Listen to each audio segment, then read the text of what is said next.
Ok. Buenas noches. La clase de hoy se titula Torá, Ciencia e Instituciones Académicas.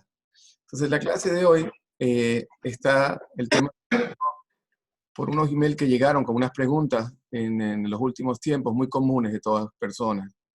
Y voy a hablarles un poquito cuáles son esas preguntas que creo que todos hemos tenido en algún momento en la vida.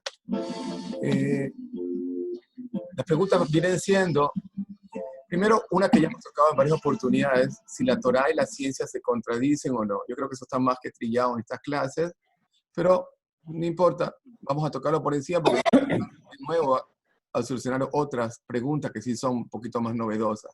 La segunda de ellas es, ¿acaso la Torá prohíbe el estudio de la ciencia? Ok, no se contradicen, pero tampoco se estimula tal vez. La tercera es, pero la Torá pareciera que no estimula a trabajar. Veo mucha gente ortodoxa que no trabaja, solamente a estudiar, no se estimula a tener una profesión. Y la cuarta pregunta es, ¿qué tal si entonces mejor envío a mis hijos a una institución secular, pero a un nivel mayor académico? Y yo me encargo de pero sí, o sea, que vaya a un colegio, porque he escuchado a lo mejor que los colegios de Torá no son tan buenos a nivel de materia secular y es importante.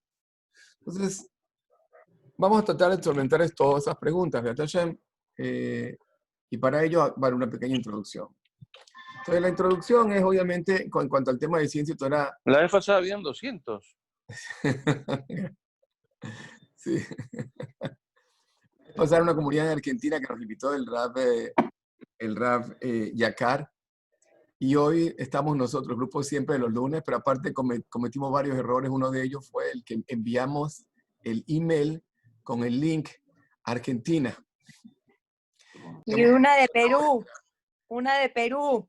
Gracias, Odette. Ok. Bueno, vamos sin más distracción de una vez para la clase, ¿sí? Bien. Entonces, primero, antes de responder todo esto, si la Torá estimula la ciencia, no estimula la ciencia, si la Torá contradice la ciencia, no la contradice, ¿qué es ciencia? Entonces, la ciencia es, ¿qué es? Definición de un diccionario cualquiera, ¿qué es? Es un término que denota a un conjunto de conocimientos sistematizados, objetivos. Que son objetivos quiere decir que no cada quien define en forma relativa y que en lo posible pueden ser demostrados en forma experimental. En muchas clases pasadas hemos diferenciado entre lo que es ciencia real y la ciencia especulativa. Entonces, hay conocimiento científico natural, hemos hablado de eso en muchas oportunidades y hemos dejado ver que efectivamente sí hay mucho conocimiento, bastante conocimiento. Y tiene que ser así, porque si la propia Torá, si en alguna clase pues, mostramos que es de origen divino y hay un ente divino que creó el mundo, entonces ¿por qué ese ente divino no va a estar en contra de la ciencia? Si más bien la ciencia es la explicación de lo que él creó. Entonces, la Mishnah en Pirkei Avot dice, Afoch ba de kula ba, busca y rebusca la Torah, que todo está en la Torah. Pero más aún, también sabemos que en Masejet Ta'anit la Gemara dice, Mi'ika midi de lo remise de oraita, ¿acaso hay algo en el mundo que no esté insinuado en la Torah? ¿Acaso hay algo en el mundo? Quiere decir que todo está insinuado según la Torah. Llega Talmud Haser Mikola Jochmot, al Talmud dice el Maharsha, uno de los grandes comentaristas de la literatura judía, no le falta absolutamente ningún tipo de sabiduría. Y tanto es así que en Moshe Rabbeinu dice en Kohelet, que no hay nada bajo el sol, todo ya es sabido de antes, de los Jajamim ya sabían, desde los Abot sabían. Y de hecho, el Zohar más fuerte dice que Hashem utilizó el mundo para qué, perdón, ¿cómo creó el mundo? Fijándose en un mapa, y ese mapa no es otra cosa que la Torah, ¿sí? Y saqué Baboraita o Bara'an. Bien. De hecho, hay un libro que clasificó conocimientos que se encuentran en la Torah y los dividió de acuerdo a su naturaleza en 112 ciencias diferentes. Para serles honestos, yo no sabía que existían 112 ramas de la ciencia, pero este es un poquito del índice. Vean, por ejemplo, álgebra, bacteriología, ¿sí? Química, cirugía, 112 ramas diferentes. O sea que hay de sobra conocimiento. Algunos lo hemos visto en clases pasadas. Como siempre digo, el material que voy a compartir con ustedes, al menos la primera parte, en su gran mayoría, pertenece a mi Rabanim, específicamente al Jajam Isaac Betesh, al doctor Isaac Betesh. Al final de la presentación va a haber cosas que son sorprendentes, porque, como muchas veces les digo, a pesar de que muchas veces hay partes donde está que son repetidos, son clases antiguas, se van actualizando antes de volverle a dar.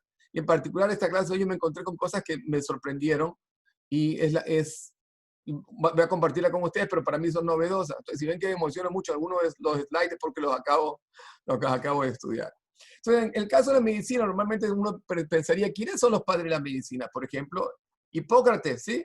Estamos hablando de la Grecia. Hipócrates, el padre de la medicina, tanto así que los médicos acostumbran a veces en sus graduaciones o tienen tal vez enmarcados algo que llaman el juramento de Hipócrates, que dicho sea de paso, probablemente no lo escribió Hipócrates ni tiene que ver nada con Hipócrates, así dicen muchos historiadores, pero en todo caso él se le considera aquí el padre de la medicina. Bien, pero Hipócrates realmente no dijo muchas cosas acertadas. Por ejemplo, en el mundo griego de aquel entonces se pensaban que las arterias, ¿qué eran? Eran tuberías de aire, y de hecho el nombre de arteria viene de esa raíz, de aire, conductos de aire.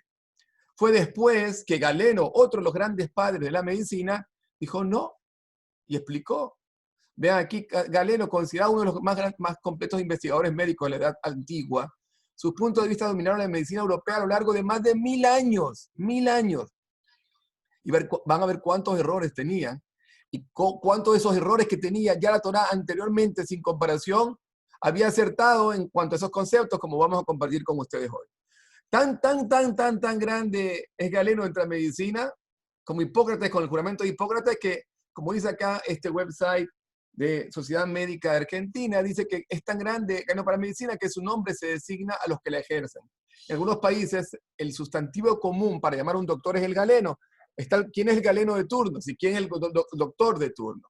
Entonces, Galeno, gran cosa, Galeno, ¿qué hizo? Por ejemplo, Galeno desmintió lo que aquellos griegos decían anteriormente, como vimos en la época de Hipócrates, que era que, vean aquí enfrente, tienen Microsoft en carta, dice, Galeno, uno de los más destacados doctores de la antigüedad, después de Hipócrates, sus teorías o sus hipótesis más bien dominaron el mundo de la medicina, dice acá, aproximadamente por 1000 y pico de años, 1400 años. Galeno mostró, dice acá, que las arterias traen con ellas, cargan sangre, desmintiendo lo que la creencia por 400 años que las arterias cargaban aire. Quiere decir que el mundo de Hipócrates, el mundo griego, el gran padre de la medicina, decían que las arterias conducían aire.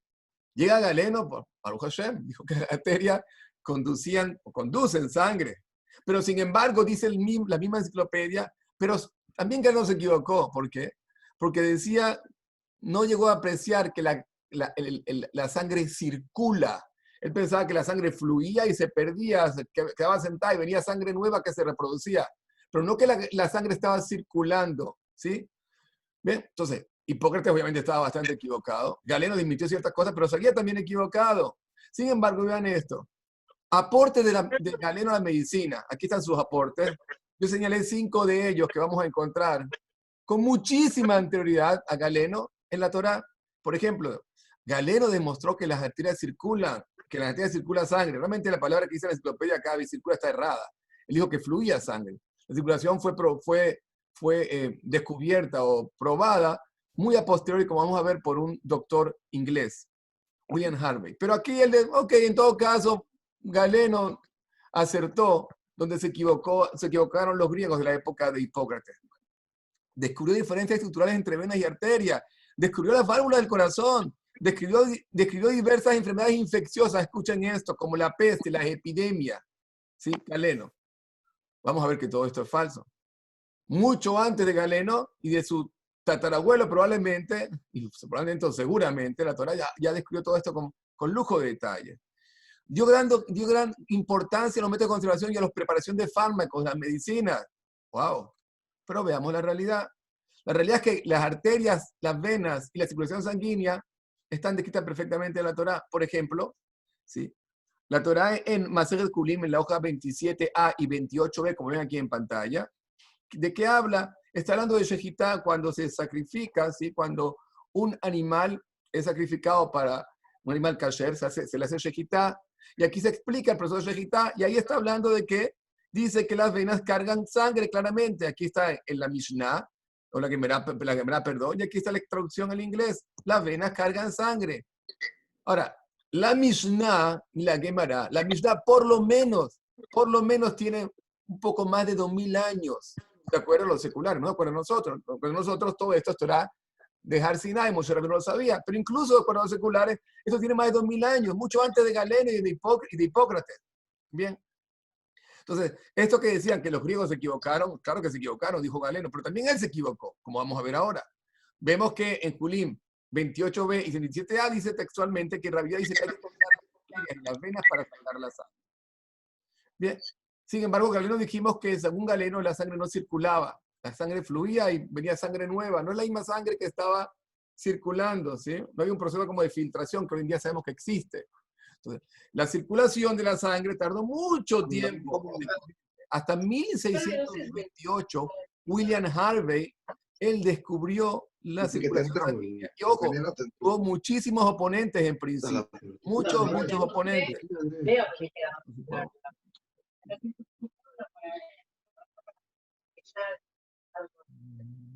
Yo capaz de decir uno. Estoy tratando de hacerles mute a todos, si ustedes pueden ponerse mute. Bien, ok. Entonces, cuando finalmente William Harvey dio a conocer al mundo que la sangre circula, ¿sí? En 1628, que la Torá, la Gemara, en Masaje Escritura, hoja 22a, describe perfectamente la circulación sanguínea y habla de que el corazón está bombeando, está empujando la sangre que vuelva a dar otra vuelta y otra vuelta y otra vuelta.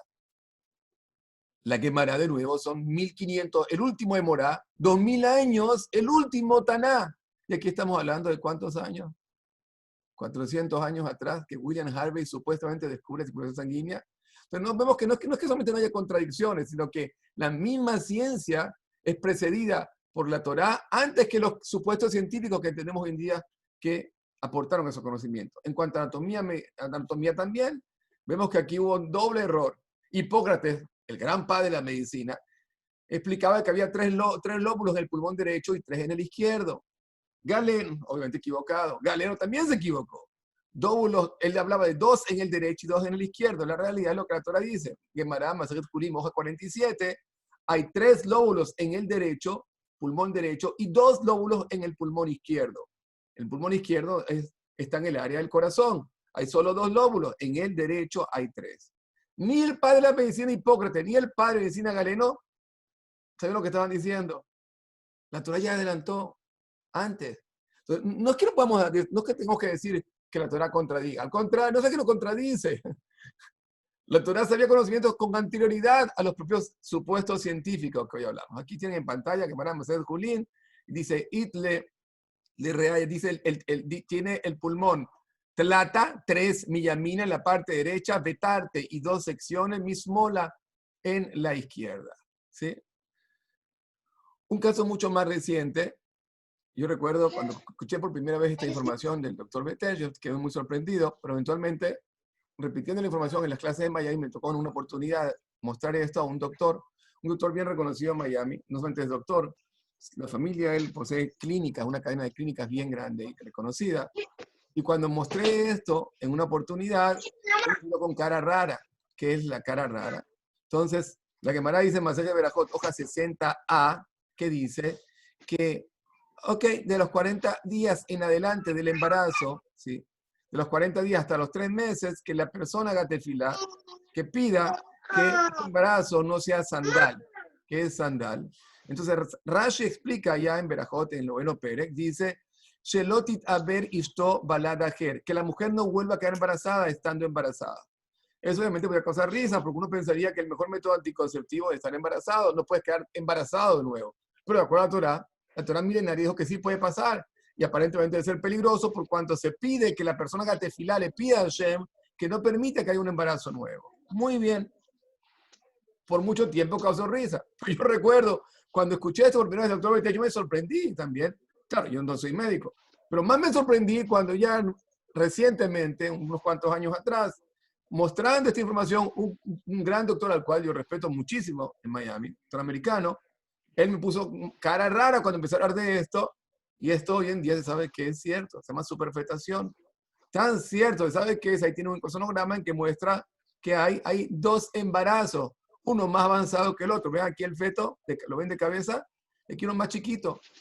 Y obviamente es peligroso. Hoy se sabe, la Torah ya lo adelantó. Entonces no es que no se contradiga, se adelantó la Torah. Rabia. La rabia es peligrosa, muy peligrosa, perdón. La Gemara en Maseje Yomá, en Peki Medamula Aleph, habla de si una persona fue mordida por un keleb shoté, y la Gemara describe que es un keleb shoté, cuáles son los simanín, las señales. Sí, es decir, uno entiende perfectamente cuando habla de simanín que está hablando de un perro que tiene rabia, que está babeando y todas las otras cosas, que dicen que a esa persona se le dé de qué, de comer del cabet, de una parte del hígado de ese perro. Ese perro que tiene esa enfermedad, obviamente esa enfermedad, ¿cuál es el principio de la vacuna? El principio de la vacuna, ¿qué es? Tener una versión atenuada de ese agente que está produciendo la enfermedad para que el cuerpo reaccione. Es decir, que del mismo problema se saca la vacuna, nada más que atenuado. Ya habla la Gemara de ese aspecto. Entonces, cuando uno piensa Pasteur fue el primero en cuanto, no, by the way, como hemos mostrado en otras oportunidades, Pasteur dijo claramente que poca ciencia aleja de Dios y mucha ciencia acerca a Dios. Siento muy rápido porque algunos de ustedes vieron esta información para ir a la información nueva de nuevo. Entonces, la propia Torah ya nos adelantó el concepto de que de la vacuna, el principio general, que es el mismo ser que está teniendo la enfermedad, si uno puede tener parte de ese agente atenuado, puede hacer que el cuerpo elabore anticuerpos con anterioridad o con rapidez y prevenga la enfermedad. ¿Cirugía? ¿Cirugía en la Torá? Sí. A pesar uno podía pensar, dice acá, que incluso la cirugía elemental solo se practicó hasta el tercer siglo antes era común, y que los egipcios practicaban cierto tipo de cirugía, castración, mención, amputaciones, cirugía externa, cortar, lo cual obviamente debe ser más sencillo, y la anestesia se vino a crear hasta el año 1842, hace aproximadamente menos de 200 años, ojo, menos de 200 años.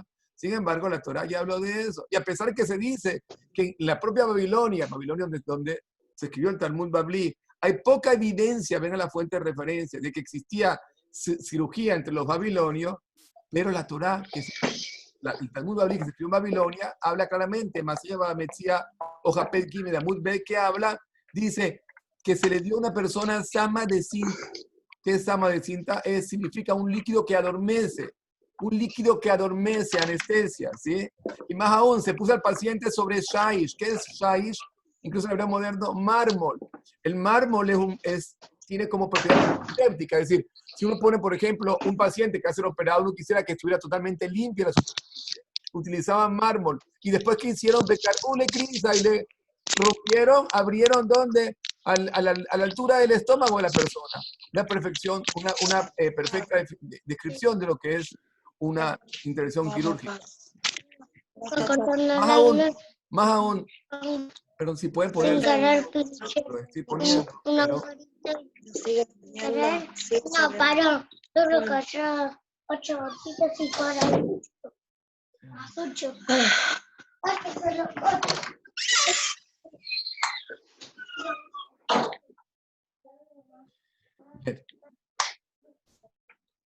el hígado, hoy en día se sabe, pero si pueden ponerse mute, no sé por qué a veces se me sale el botón de mute, para mí de mute all, desaparece. Pero si ustedes lo pueden hacer, les agradezco muchísimo. Ya vengo, Araceli. Hay un melón ahí que está medio viejo, ¿tú lo quieres picar? Pero un pedacito, no mucho. Raquel. Ay, Shema, soy yo. Sí, el micrófono para que lo mute. Ok, gracias. Bien, entonces el hígado Ay, Dios tiene un mío. comportamiento muy especial, que es, Perdón. dice así, que incluso que se remueva, que se pierda el no le queda 80 a 85%, aún puede haber recuperación, puede haber regeneración y el ser humano puede, Baruch Hashem, volver a la vida. Es una capacidad de regeneración extraordinaria de ese órgano, que es difícil pensar que exista en otros órganos, que se pueda regenerar a pesar de que la gran mayoría ya no exista, ¿sí?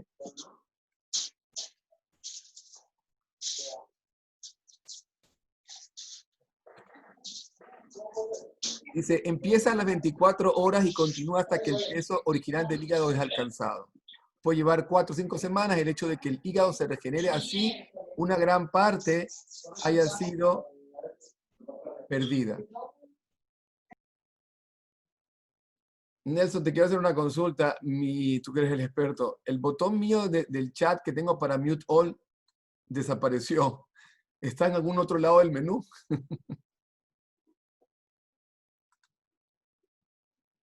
La verdad que no lo sé, yo nunca he dejado Ok. Entonces, Shurim. bueno, pronto. Mejorado para Pronto, mí. señor. Ok. Mejorado. Gracias. Y perdón. Elías, Sí. a la derecha de todo, después de las opciones, hay 3 puntitos a veces que te da más Sí, opciones. yo sé, pero se me fue, no sé por qué desapareció. Muchas veces me aparece la opción de mute all, y en esta oportunidad, varias veces me ha pasado que desaparece, pero bueno. Tienes que, tal vez es porque estás compartiendo pantalla, entonces se cambian de lugar los menús. Fíjate donde dice compartiendo pantalla. No, ya probé, pero no es eso. Bueno, ok, no importa. Si me hacen el favor y ustedes pueden ponerse en mute, mejor. O si quieres puedes hacer host a alguien más. No, ya he perdido mucho tiempo en el principio y no quiero molestarlo más, no se preocupen. Ok. Gracias, Dani. Bien, entonces, continuamos. Entonces, el hígado, vemos que es una capacidad impresionante de generación. Obviamente, eso no se conocía en la antigüedad, porque para conocer eso primero habría que tener acceso a ver cómo está el hígado, en qué estado está.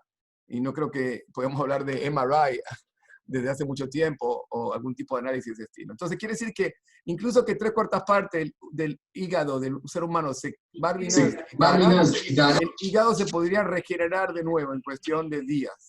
Elías, se escucha pésimo. Dentro del proceso, usted tráigame el paso definitivo del tribunal oral y veremos si fue correcto. Si pueden, así. Pues esta discusión que tiene que ver con la capacidad que tiene la Corte para intervenir en el proceso es crucial. Yo creo que no tengo manera de hacer mute a toda la gente. Se escucha perfecto, quizás fue un caso particular. Voy a seguir. Entonces, la Tosefta Masejet Julín, el tercer capítulo, dice así. Está hablando de condiciones por las cuales un animal es kasher o no es kasher. Es decir, no animal en cuanto al tipo de animal. Dentro de una especie que es kasher, hay varias condiciones. El animal tiene que estar suficientemente sano como que no tenga ninguna condición de enfermedad por la cual podría morir en los siguientes 12 meses.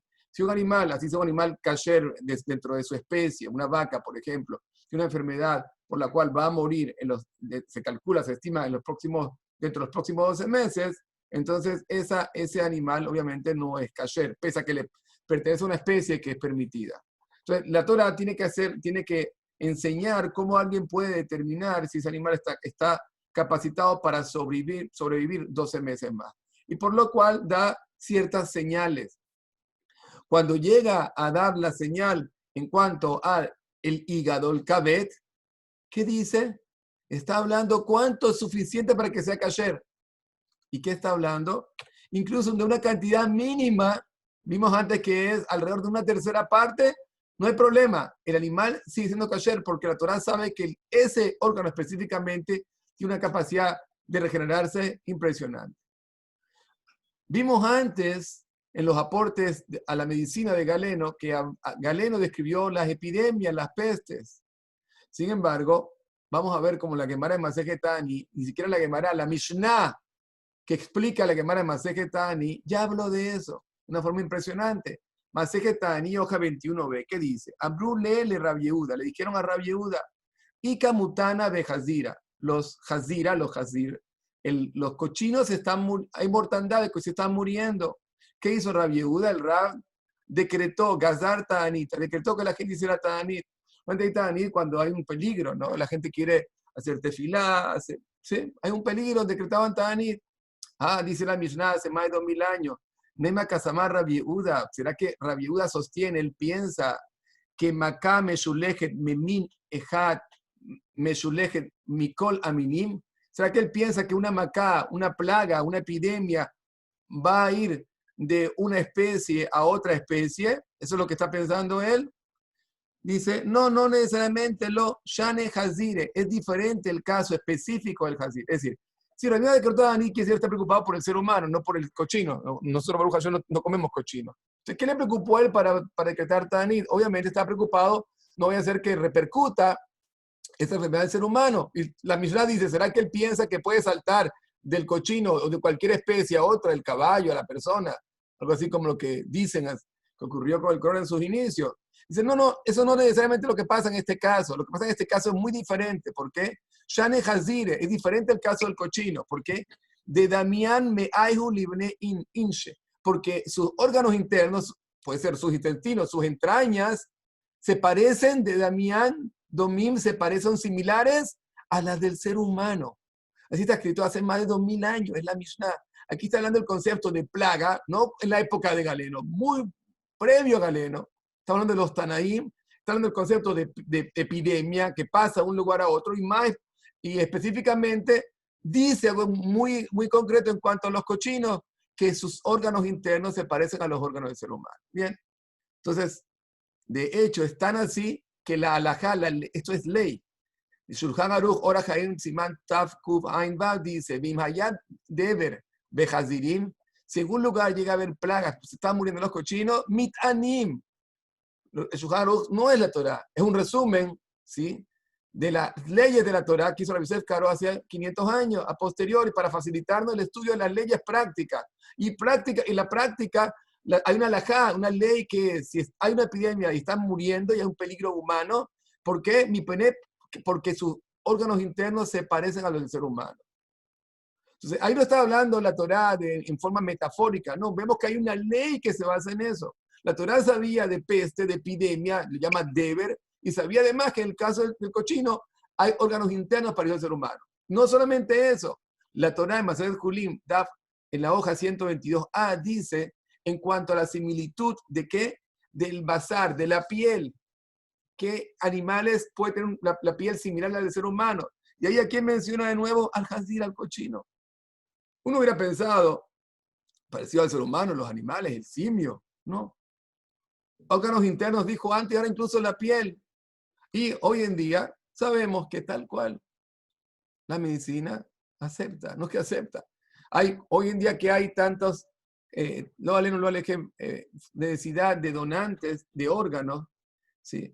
Se ha creado como una rama de la medicina que se llama el senotrasplante, si se puede llamar de una manera en español así, que seno significa como xenofobia, seno es algo extraño, extranjero. Senotrasplante es un trasplante ajeno, que no viene de un ser humano. ¿Sí? En algunos lugares aquí hablan de cola de 250.000 personas que están esperando el trasplante de un órgano. No, esto era en el año 2003. Se estima que en Estados Unidos cerca de 45.000 personas de menores de 65 años requieren un trasplante de corazón. Los trasplantes, por ejemplo, cuando se reemplaza en válvulas en el corazón hoy en día que se utilizan, válvulas de cochino por excelencia. Dice aquí el libro de medicina que el cochino es el modelo, el animal que se estudia como modelo, por ejemplo, para estudiar ciertas enfermedades que tienen que ver con diabetes, alcoholismo, úlceras pépticas, trasplantes. ¿Qué vemos acá? Hay similitud de los órganos internos, como la doctora adelantó hace más de 2000 años. El concepto de peste o de plaga y también el concepto de similitud de órganos internos de un animal con el ser humano. Y aparte mencionó incluso la piel, dermatología. En el campo de dermatología, ¿qué ocurre? El swine. Swine es otra palabra en inglés para el cochino, como el pig, ¿sí? ¿Se utilizan para qué? Se ha utilizado para incluso en procedimientos de cirugía plástica, ¿sí? Bien. Como vemos, no se trata de si la Torah contradice o no. La Torah incluso se adelanta a la ciencia. Porque la ciencia es la descripción realmente del mundo que Hashem creó. Y en cuanto a si alguien podría estar en contra de estudiar la ciencia, alguien del mundo de Torah o de admirar la ciencia, desde el principio hubo científicos. La Gemara se habla de médicos, se habla de Shmuel, se habla de astrónomos, se habla, y más recientemente, hace 1000 años aproximadamente, se habla del Rambam Maimónides. ¿Qué es Maimónides? Obviamente uno de los grandes hajamim de la Torah.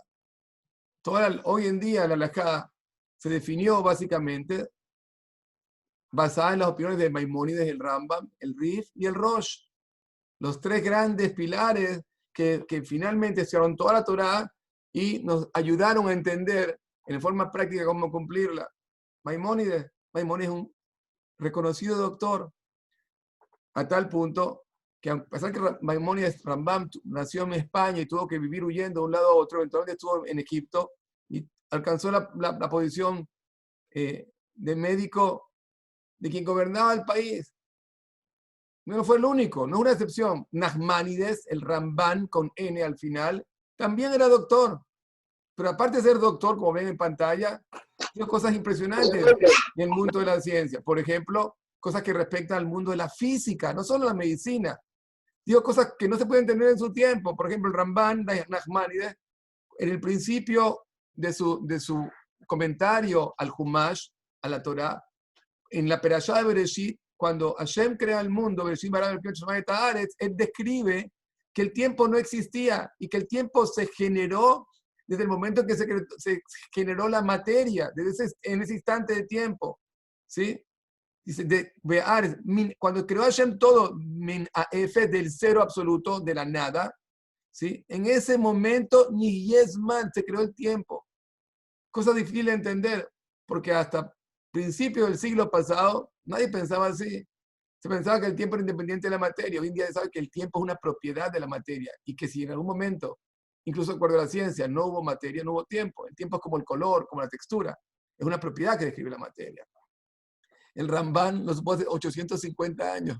Lo que los físicos comenzaron a hablar a principios del siglo pasado, y ojo, en el propio Estados Unidos, hasta los años 60, 1960 y pico, dos tercios de los científicos americanos, a pesar de que ya teóricamente estaba aceptado y hasta en la práctica, gracias a Arno Penzias, también Yehudí, por cierto, que ganó el premio Nobel por su descubrimiento en cuanto a radiaciones de fondo y todo el bla bla que vino después con el Big Bang y todo lo demás, no aceptaban que existiera un principio, sino que el tiempo era eterno.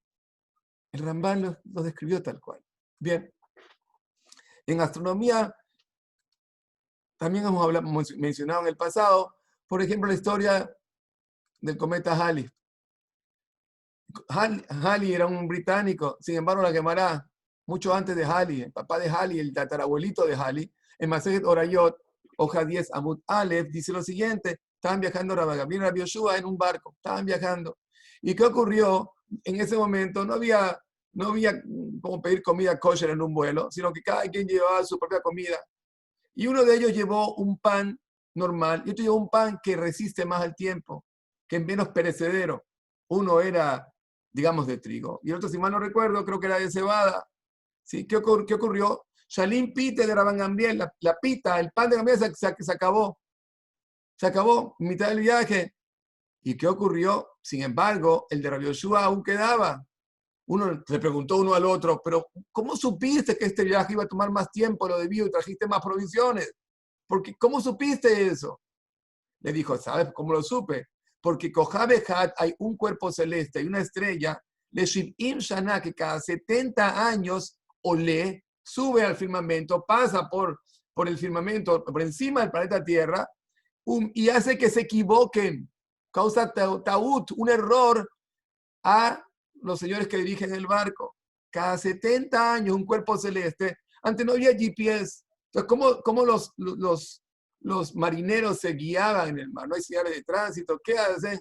Ven las estrellas, sabían de la osa mayor, la osa menor, de la luna, donde estaba en la época del año, hacían sus dibujitos y calculaban cuál era la ruta que debían seguir. Pero cuando supuestamente pasaba este cometa, que pasaba cada 70 años, y vemos que nuestro Rab ya sabía que en esa época correspondía pasar, dijo, cuando pase, los marinos se van a confundir porque van a ver un cuerpo celeste y no van a saber si van a hacer cálculos errados, pensando que ese cuerpo celeste, que normalmente no está ahí, lo van a confundir probablemente con otro. Y por eso se van a equivocar y va a tardar más el viaje. Y por eso llevó un pan que era menos perecedero.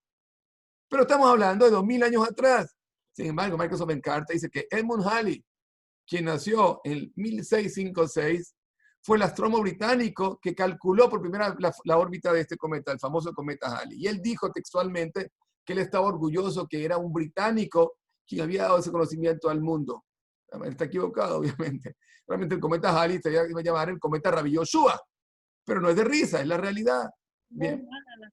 En el tema de física, el pararrayos, ¿quién inventó el pararrayos? Nos vendieron algo, ¿sí? Está en uno de los billetes de Estados Unidos. Pero la realidad es que el pararrayos, ¿sí?, está mencionado en la Tosefta Shabbat. Talmud Tosefta Shabbat, capítulo 7, inciso 10, dice, está discutiendo, hay otra cosa, está discutiendo una lanza metálica, si se puede poner el Shabbat o no en el techo. Si eso es traer el Shabbat o no, no viene al caso, ahora no es el tema nuestro. Pero ¿por qué está hablando de poner una barra metálica en el techo? ¿En el techo de qué? Del gallinero, ¿sí? Y entonces aquí comienza a explicar, ¿para qué ponen una barra metálica? Para protegerse de los rayos. Pero un momento, ese no es el principio del pararrayo. Por supuesto que el principio del pararrayo, el palo metálico, si un rayo cercano lo va a atraer, va a hacer que haga tierra. Pero a mí me explicaron que fue Benjamin Franklin. Y Franklin apenas nació en el año 1752. Y vemos que la Torah lo adelantó hace más de 2000 años.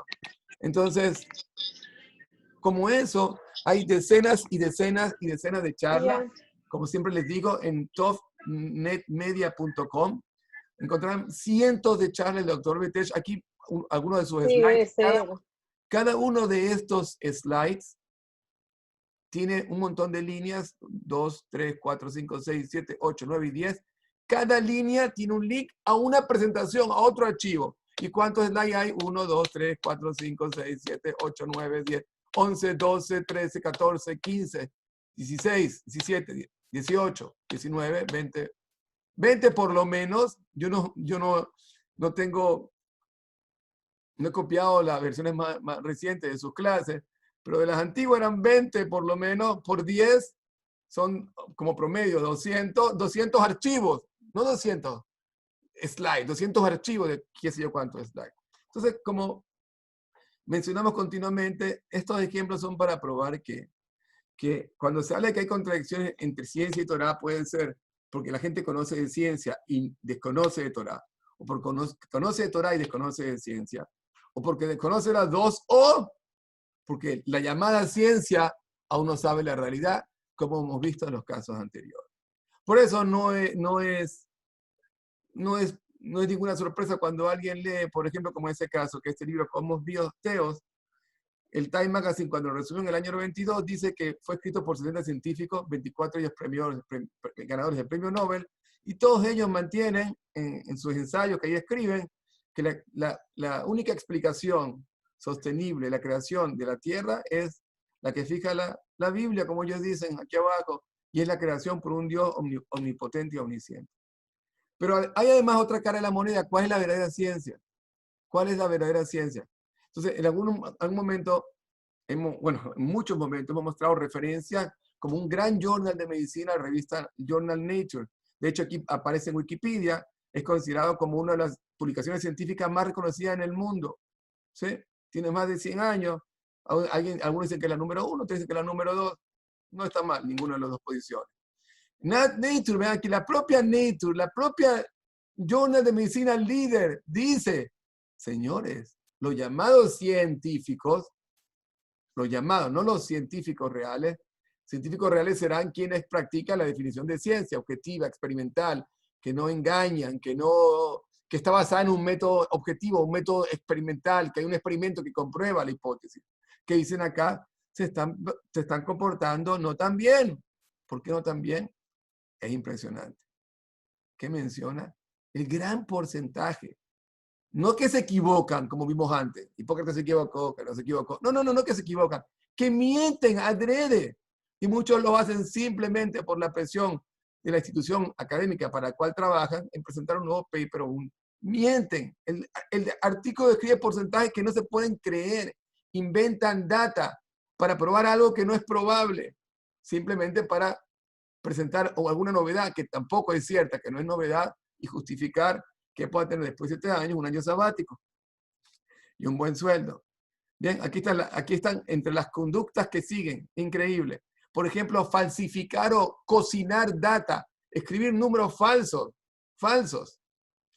Bien, 33% de ellos, esta es la misma, el mismo Journal Nature, admitió, dice, admite at least one of top 10, de los top 10 que están acá, de los top 10 trampas que hacen, por lo menos uno de cada 3 médicos admitió, perdón, de cada 3 científicos, perdón, digamos con los médicos, admitió haber cometido en su vida alguna de estas 10 trampas. ¿Sí? Entonces, de vez en cuando hay que sacar la bandera roja también a estos supuestos científicos. ¿Sí? Pero, algo más preocupante, errores en los hospitales, ¿qué causan? Dice acá, y esto es año 2013. Lamentablemente, probablemente sea mayor el número ahorita. Dice, nuevas investigaciones revelan, ¿sí?, que cerca de 440.000 americanos mueren anualmente por errores en los hospitales que pudieron ser prevenidos. Esto coloca a los doctores, Javier Shalom, no a todos los doctores, como la tercera mayor causa de muerte en los Estados Unidos. Tercera mayor, no una enfermedad. ¿Sí? Aquí Reuters dice, nearly half, cerca de la mitad de los doctores en Estados Unidos, no en un país subdesarrollado, ¿sí?, no fallan, no llegando a reportar comportamientos no éticos que conocen de sus colegas. Ven comportamientos errados, erróneos, no éticos, que es peor que errado, y se quedan callados. Increíble. Dice que cerca del 46% de los doctores que fueron consultados admitieron que ellos conocían de serios errores médicos, serios. Serio, no es una pequeña equivocación. Y sin embargo, no lo reportaron a las autoridades. Entonces, cuando alguien quiere hablar de ciencia, hay que hacer esa diferencia muy grande. Y no escuchar y creerse todo lo que pasa por el oído. Y en función de eso decidir, por ejemplo, qué futuro van a tener sus hijos con respecto a la educación. Como este caso del famoso Heinrich Haeckel, que seguramente más de uno de ustedes vio sus famosos dibujos tratando de mostrar supuestamente el parecido entre la evolución y el desarrollo de un embrión, con un pequeño error. Falsificó los dibujos. No son reales, no son ciertos. Cambió de orden. Acentuó cosas que no existen. Y él mismo lo confesó en su vida sin problema. Y él dijo que él debe ser condenado. Él lo dijo. Pero ¿qué es lo triste? Que hasta hoy en día ahora, año 2020, hay textos que se utilizan en instituciones académicas seculares donde muestran esos dibujos. Aquí tengo una lista, por ejemplo. ¿Sí? Increíble. McGraw-Hill todavía lo tienen en sus libros. Bien. Entonces, como dijimos antes, Luis Pasteur dijo poco conocimiento de ciencia, acerca de Dios, pero mucha acerca de Dios. Tanto así que conocidos académicos en todo el mundo, como este caso que es bárbaro, Anthony Flew, quien durante su vida se dedicó en gran parte a dictar charlas de filosofía en las grandes universidades del mundo, finalmente ya mayor, y todas esas charlas eran basadas siempre en la negación de un ser divino, la negación, explicar que el mundo es el mundo material y la evolución, la sobrevivencia del más apto. Finalmente, Baruch Hashem, que fue a tiempo, yo creo que casi que en el último round, decidió cambiar 180 grados toda su vida y publicó un libro, lo ven acá, con su cabeza, ahora al revés. Y lo que él decía antes, there is no God, tachó el no y puso there is a God. No sé si todavía está vivo, pero todavía está vivo. Así que ahora se dedica a tratar de borrar lo que hizo en el pasado. Este científico archifamoso, Dan Kenyon, PhD, autor de los libros básicos de bioquímica que se utilizaron en las universidades americanas por décadas, en las cuales él mismo trataba de explicar cómo cadenas de compuestos químicos pudieron surgir por sí solos. Finalmente, una vez mayor, tenemos el video, lo hemos mostrado en otra clase, él dice, todo lo que dije estaba mal, estaba totalmente equivocado. La única explicación es Dios existe, Dios creó el mundo. Pero un momento, 2 o 3 décadas de estudiantes graduados, basados en conocimientos en tus libros, PhD, gente que hizo su vida basado en ese conocimiento. Qué pena, ¿no? Haber perdido tanto tiempo. Y alguien dice, no, bueno, serán 1, 2, 3 casos, pero no hay muchos científicos reconocidos que realmente sean creyentes. Esta lista muestra, no científicos, gente que tenga doctorados en materias científicas en universidades reconocidas de Estados Unidos. Y una lista pequeña, y ven, aquí hay 2, 4, 6, aquí hay unos 20 en esta página, más otros 20, más otros 20, más otros 20, más. Ya no puse más, porque no quiero cansarlos, pero es interminable la lista. Pero una de las preguntas que pusimos al principio es la gente que se preocupa, por ejemplo, por el asunto de la Parnasá. Y aún no hemos tocado el punto que en cuanto a si estudiar o no estudiar ciencia, obviamente sí, por lo que estamos viendo. Pero hay algo que es muy diferente, que son instituciones seculares o instituciones no seculares. El estudiar la ciencia no implica necesariamente en qué lugar hay que estudiarla. Mucha gente dice, no, sí, hay que, ¿sabes qué? Todo está muy bonito, yo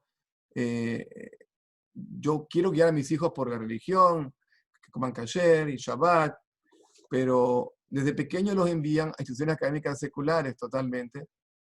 Y obviamente, yo creo que el problema común más frecuente que yo he visto a lo largo de casi, Baruch Hashem, de más de 20 años con estas clases, mucha gente que llega a las clases, parejas jóvenes a veces, y se ven muy interesadas, que comienzan a estudiar, eventualmente comienzan a cuidar mitzvot, Baruch Hashem, pero uno de los temas más difíciles es la educación de los hijos, y muchas veces optan por no hacer ningún tipo de cambio.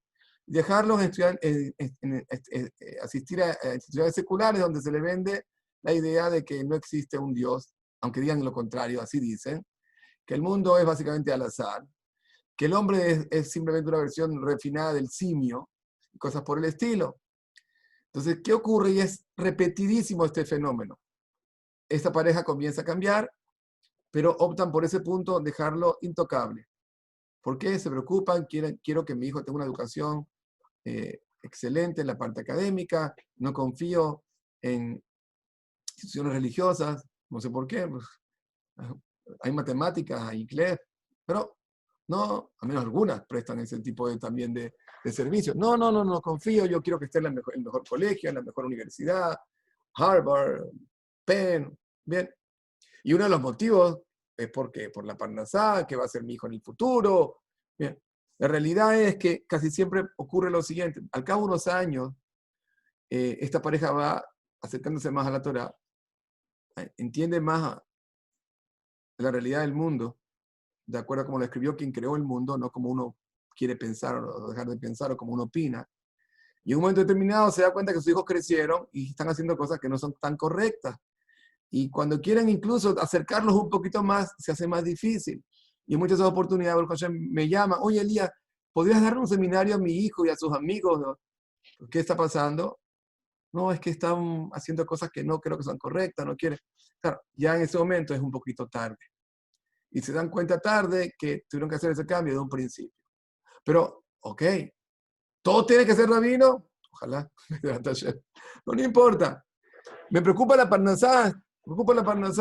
Ven en pantalla, y esta parte creo que por favor sean con detalle porque es impresionante la estadística. En pantalla hay 3 señores. ¿Qué tienen en común estos 3 señores? ¿Todos saben? Son gente que hizo un poquito de plata de historia, ¿no? Uno es Bill Gates, quien creó Microsoft junto con Paul Allen.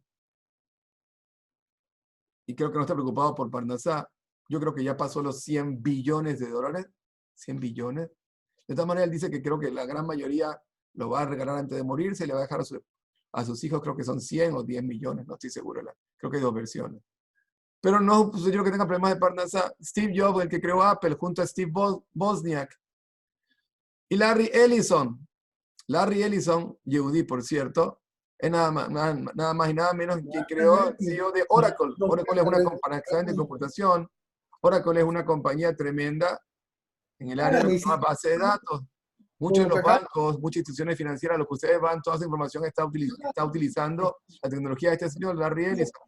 ¿Sí? Todos son billonarios. Por ejemplo, Larry Ellison, por si alguien piensa que tiene problemas de Parnasá, ¿sí?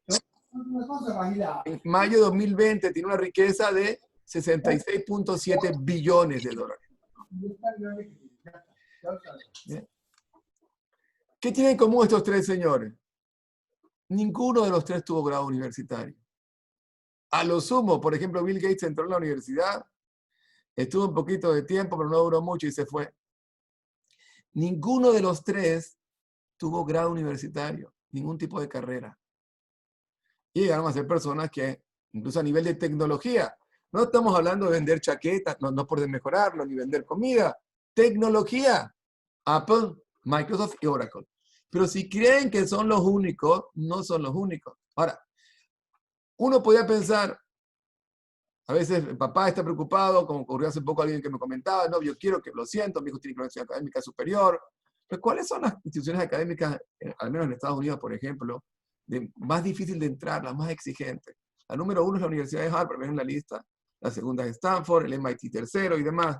Hay que tener bastante plata y pensarlo 2 veces. Por ejemplo, Harvard, aquí pone la más difícil de entrar, es la más barata, yo creo, entre las 10 primeras.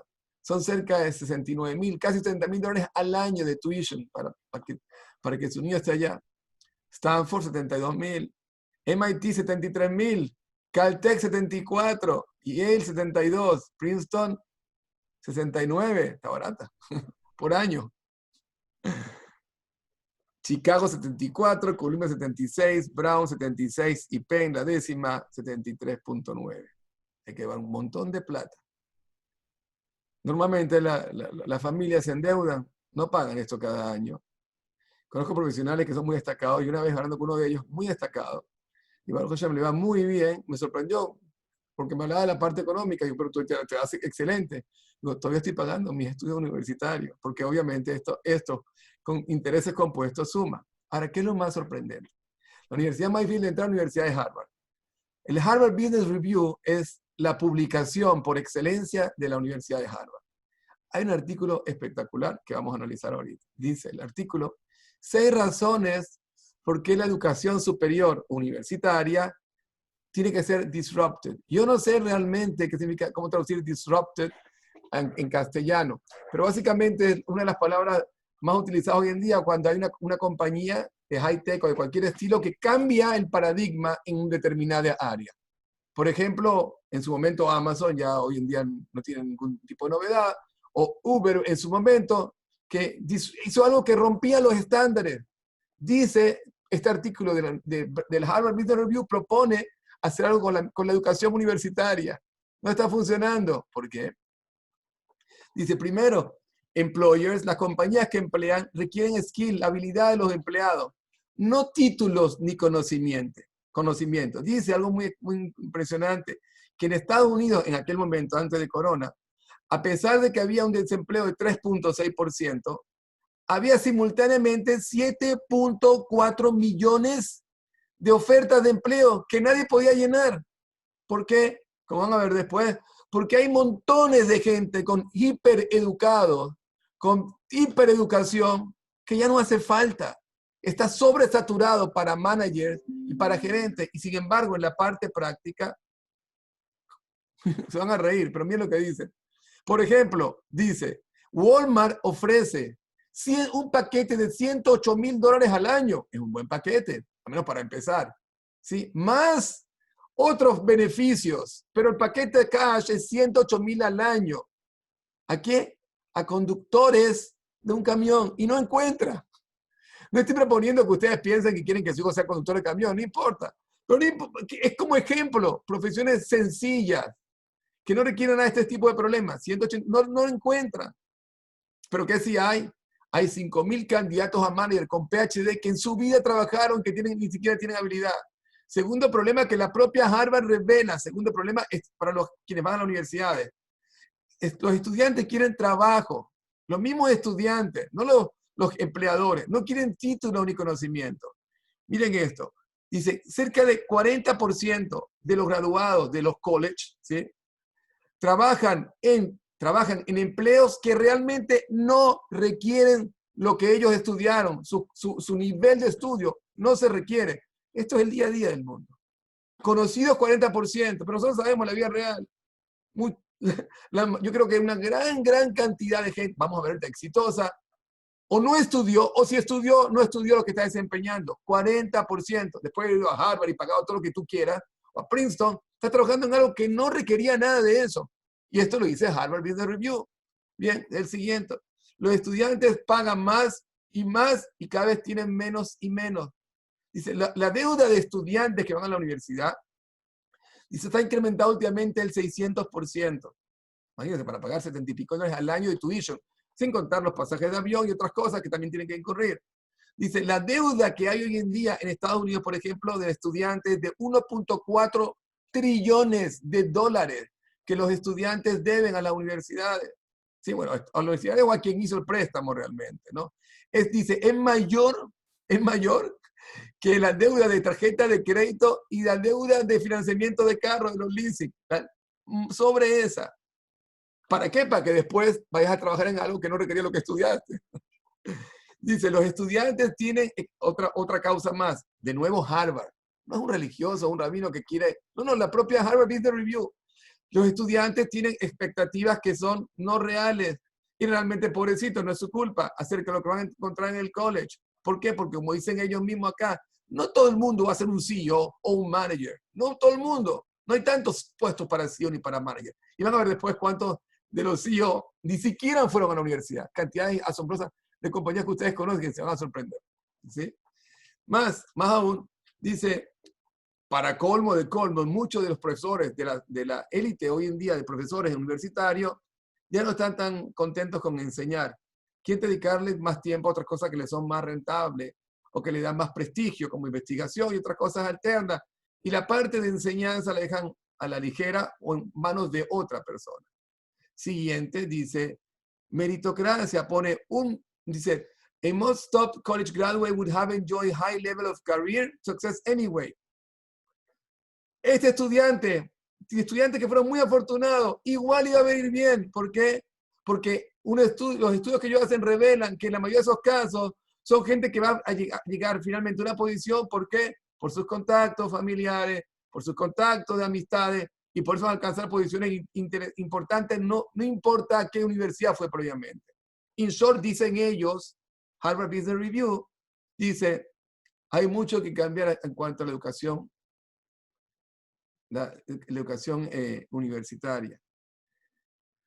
Bien, sin entrar en política, pero curiosamente sabemos que hoy en día el gobierno actual de Estados Unidos quiere cambiar muchas de esas cosas. Dice Donald Trump, esto fue reciente, ¿sí? Esto es julio 10 del año 2020. Too many universities, demasiadas universidades y demasiados sistemas de colegio. Él aquí esa parte habla del tema de que también es muy importante, de el lavado de cerebro que se le hace en esas universidades, en la cual a veces una carrera de 4, 5, 6 años se pierde el tiempo en el 80% de los casos, enseñando cosas que no tienen que ver nada con la carrera, ¿sí?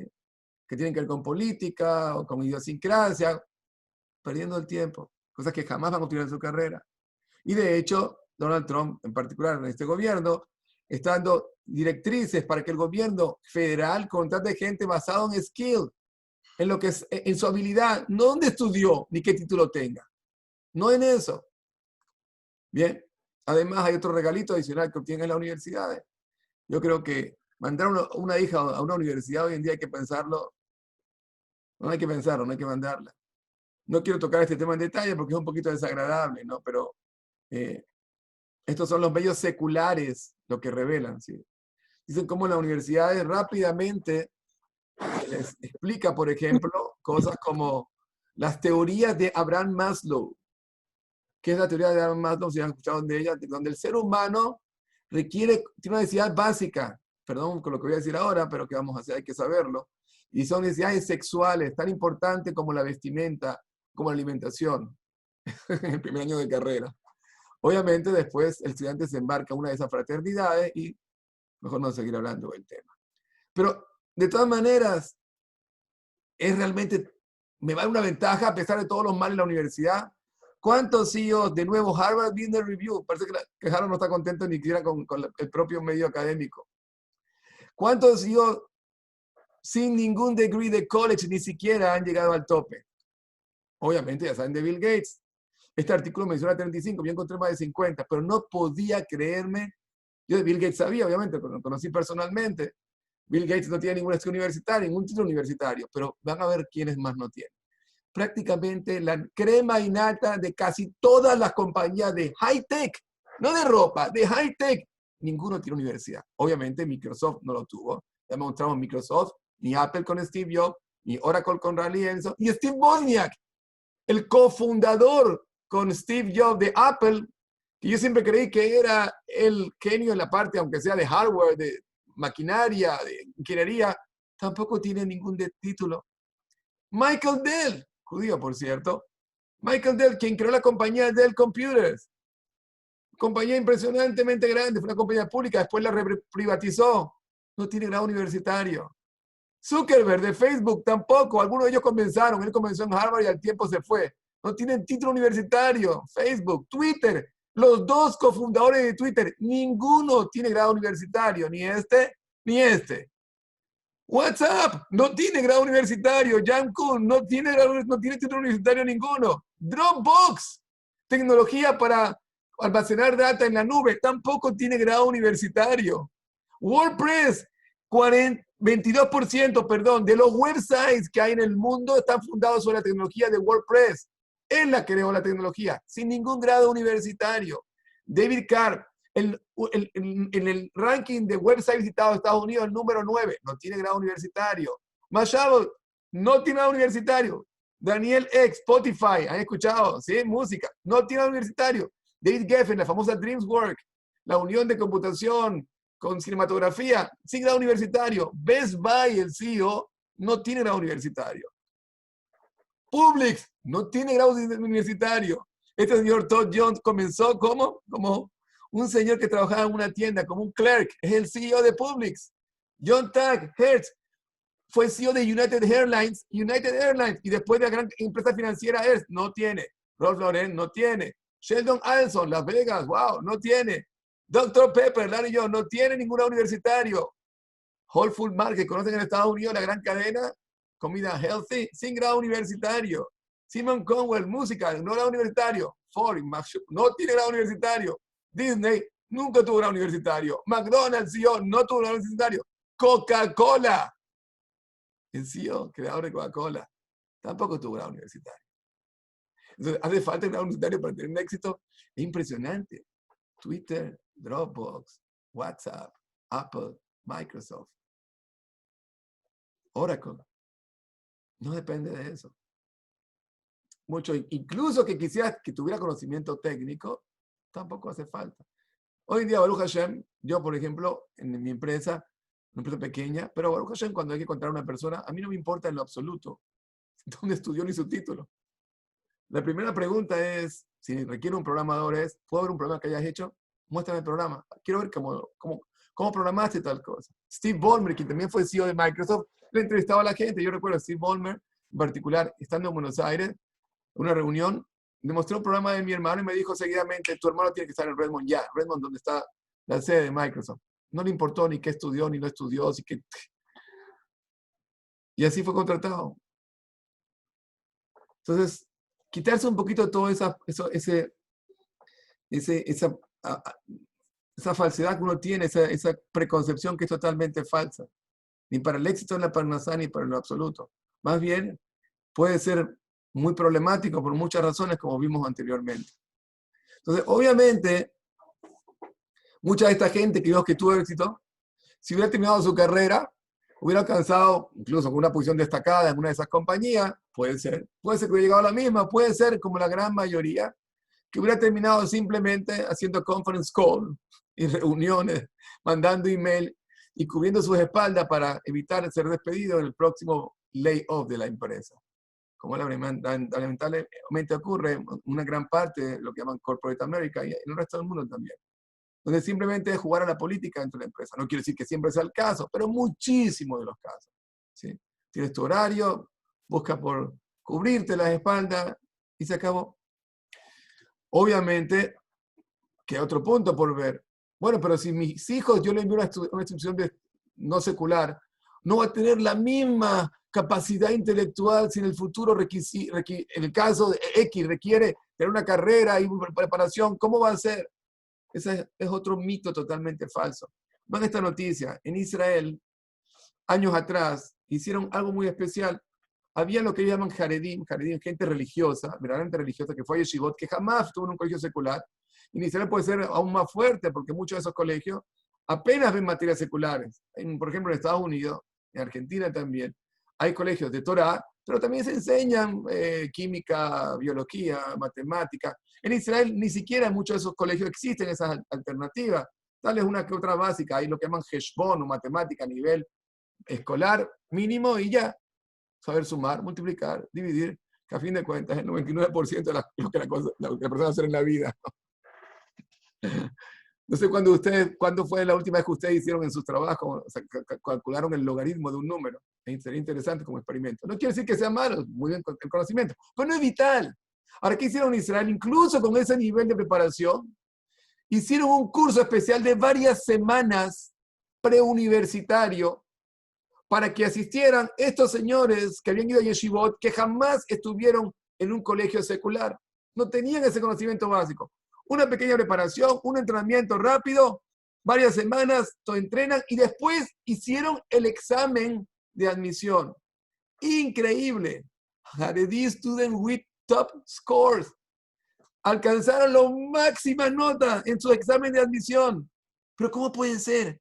Esto fue un experimento con 30 señores en un grupo. Señores que nunca tuvieron eso. En varias semanas, lo que los otros hicieron en una seguidilla de cuánto, de más o menos 3 y 5, 8 y 5, tal vez 16 años de estudio en semana. ¿Qué dice el artículo? Dice increíble. Dice, es impresionante lo que la persona puede alcanzar. ¿Con qué? Con lo que estudió, por ejemplo, en el Talmud de la Gemara. ¿Cómo? A pesar de que anteriormente se creía que era un sistema de estudio atrasado en el propio Israel, por ignorancia, ¿sí? Cuando le dieron el chance a esta gente, que mostró que en cuestión de unas cuantas semanas podría superar incluso a los otros que durante 18 años tuvieron sus clases de matemática y de química y de biología y todo lo demás.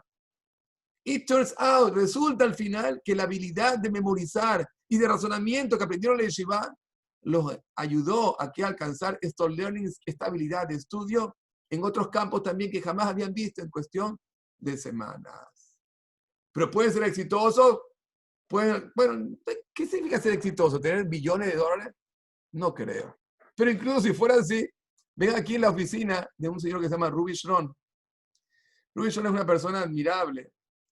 A mí me decir, tiene 80 y pico de años, un señor que da una cantidad de donaciones a instituciones impresionantes, generoso, bárbaro.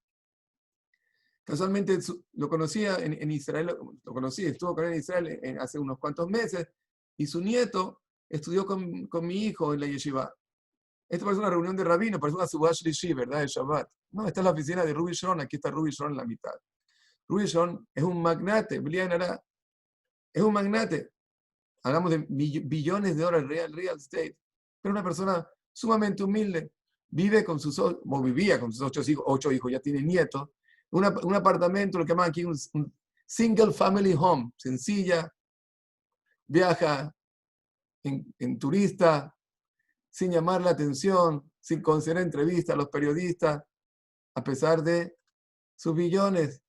Y es descrito por los medios de comunicación de negocios, como ven aquí en pantalla, dice que los businessmen lo admiran del área de real estate.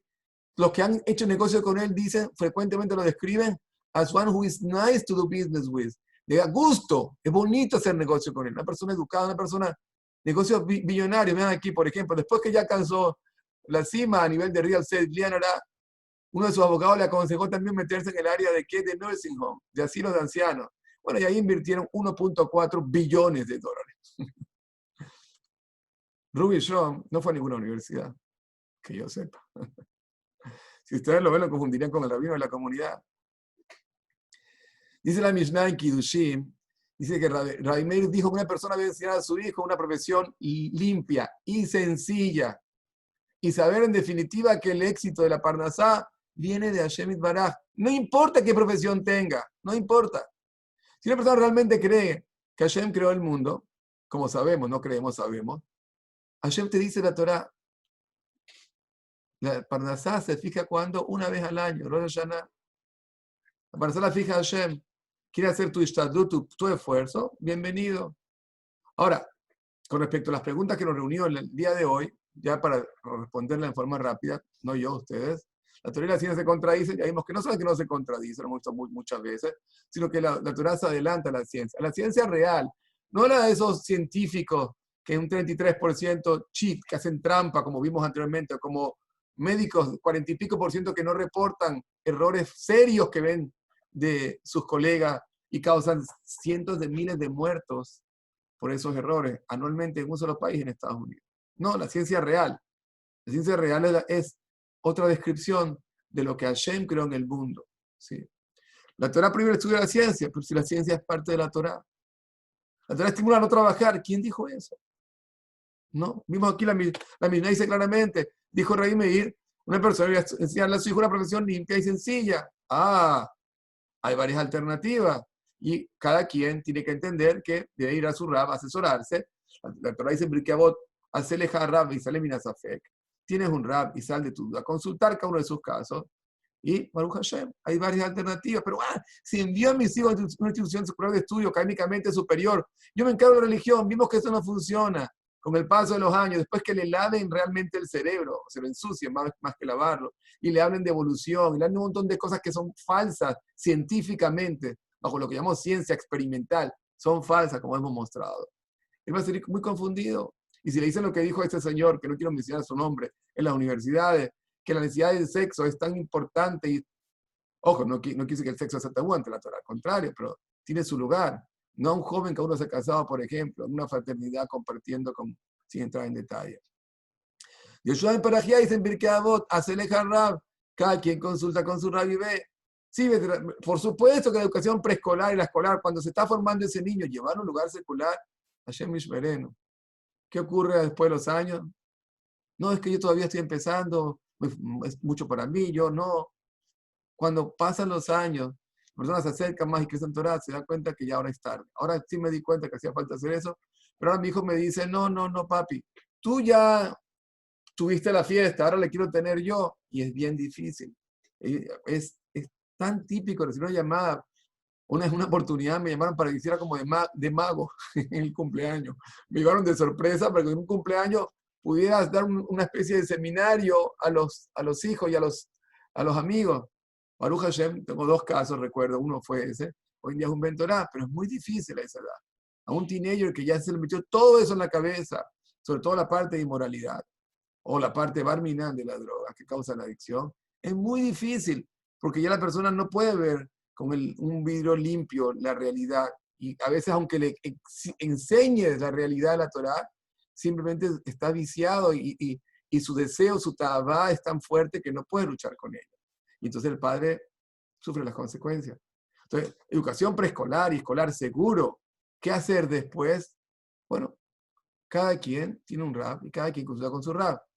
Si tuviste, y aquí hablo en primera persona, cada quien tiene con su Rab, pero para mí, si pude tener el zehut, el mérito de que, por ejemplo, un hijo, o todo, o 2, o lo que sea, quieren seguir su carrera Torah, salí premiado.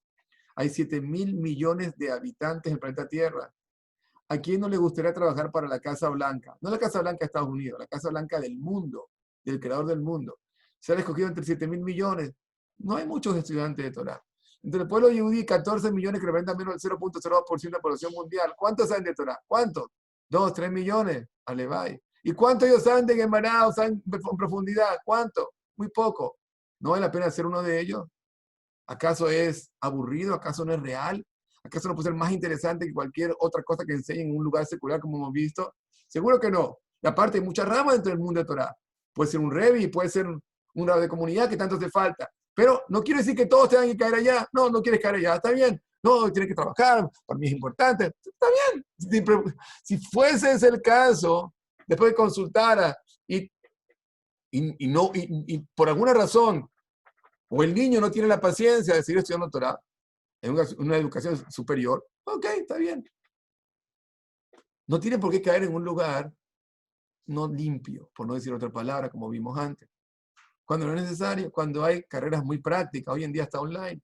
¿Saben cuántas mujeres, por ejemplo, que van a seminarios en Israel después de bachillerato? Finalmente, tengo un caso particular dentro de mi compañía pequeña, una muchacha muy inteligente. Mi esposa me recomendó, ¿sabes qué? Ahora que se gradúe, ¿por qué no hablas con ella para que trabaje para ti? O sea, nunca estudié programación, nunca estudié computación. Efectivamente, hablé con ella unos cuantos videos, unos cuantos libros, cursos online, Excelente. Número 1. Y ahora se está perfeccionando su estudio, vía online, está en Israel, sigue trabajando, seguimos trabajando juntos, ahora está obteniendo un título, se acabó. No tuvo que meterse ni en ninguna fraternidad, ni perder 5 años, ni endeudarse con cantidad de exorbitantes de dinero que no tienen sentido. ¿Sí? Entonces, Baruch Hashem, incluso en ese caso vale la pena. Dice el Rabbi Miller, acá hay una obligación de cada judío de entrar en la naturaleza, en investigar la naturaleza para ver la mano de Kadosh Baruj Hu de Hashem. Y dice, es una obligación estudiar la naturaleza, es una obligación. Si llamamos por ciencias naturales el estudio de la naturaleza que creó Hashem, dice J. Leavot, es una obligación. Porque uno puede ver a través de la admiración de cómo funciona la naturaleza, los fenómenos que Hashem creó naturales, los fenómenos tan espectaculares del ser humano, del medio ambiente que nos rodea, los milagros constantes, uno va a llegar a pegarse más a Hashem, que en definitiva es el objetivo de este mundo. Sabiendo, como siempre, que en fin de cuentas, así estudie, así diga que tenga que trabajar, incluso que diga que tenga que trabajar, que le dedique un buen, incluso que ese hijo o ese papá tiene que trabajar, que sepa que no es la finalidad de su vida, que es un medio para tener una parnasá y así pedirle a Hashem que lo ayude. Porque en definitiva tu parnasá va a venir de manos de Hashem. Esta tefilá es muy linda, el Pele Yoetz. Dice que la persona debería cada día antes de trabajar decir, he aquí ahora voy a trabajar en mi negocio y confío en ti, Hashem, para que Él me dará la fuerza para tener éxito, para mantenerme a mí en mi hogar de una manera honorable. Quiero mantener a mi familia, eso es lo que yo quiero realmente. ¿Para qué? Para realizar actos justos y actos de bondad. Y entonces yo debía ser capaz de cumplir con todas las mitzvot de mi Creador, que me ayude con este trabajo, tener una parnasá para cumplir con las mitzvot, como la mitzvot de Sedaká, o la mitzvot de qué, tener mi sukkah en Sukkot, o tener una cena de Shabbat como debe de ser. Esa es la finalidad. Voy a mostrarles un pequeño video para terminar, ¿sí? Pero antes quería recomendarles 3 libros en particular. Entonces, estos 3 libros son muy, muy recomendables sobre estos temas, no necesariamente específicamente en este tema. El primero que les recomiendo se llama La alegría del conocimiento verdadero, está en castellano, es realmente la traducción de un libro original del Rav Víctor Miller que se llama Rejoice or Use. Es un libro espectacular, toca temas de ciencia, toca temas de evolución, toca temas de falsas religiones, para básicamente lo que se llama en hebreo Ashkafá, cosmovisión, entender el mundo, cómo funciona. Un segundo libro, si son difíciles para ser lectores, hoy en día mucha gente no tiene la paciencia para leer, lamentablemente, hay este segundo que se llama El universo testifica, está en castellano y también es la traducción de un capítulo de un pequeño libro de Rav Miller, ¿sí? Es bellísimo, y este tiene ilustraciones muy interesantes, y es de muy fácil lectura, son párrafos y párrafos. Y el tercero, 180 grados, que tengo una versión aquí en PDF gratuita para el que desee, si envía un email, con gusto, se los hago llegar, y si lo quieren comprar, lo compran, y si quieren la versión pequeña, si están en Miami, se las puedo poner a disposición para que la recojan. Tengo de su autor regalada muchos de ellos, la versión completa creo que se puede adquirir incluso en cualquier librería. Se llama 180 grados, que son ejemplos prácticos de cómo gente se acercó a la Torá. Gente de diferentes posiciones, políticas, científicos, actores de todo tipo. Quiero mostrarles para terminar un video que tiene que ver con este tema, y es un video muy lindo. Déjenme parar, voy a cambiar la forma de compartir la pantalla para que puedan ver el video. Ok, entonces voy a tratar de traducir. El video también es como el de la semana pasada del Rav Yoel Gold, de su website. Y es muy lindo. Es la historia de van a verlo en persona, un abogado. Baruch Cohen se graduó de abogado de la Universidad de Southwest. ¿Sí? Ahora, Baruch Cohen, como lo ven en pantalla, es una persona que ortodoxa, judía ortodoxa, que cumple el mitzvot. Pero cuando se iba a graduar, el dean, el rector de la universidad, lo llamó para decirle que había buenas noticias. Una gran firma de abogados de Wall Street quería contratarme. Escuchen lo que pasó porque es increíble. The dean called him into the office. A very unusual occurrence. He told him that a unique opportunity came his way. This prestigious law firm in Wall Street. Una prestigiosa firma de abogados está interesada en ti. Tremenda noticia, te estás graduando y ya tienes una posición espectacular en una firma. Quiero anunciártelo, pero te quieren entrevistar antes. Y ahora el decano o el dean o el rector, como quiera que se llame, va a darle un consejo, lamentablemente. Escuchen.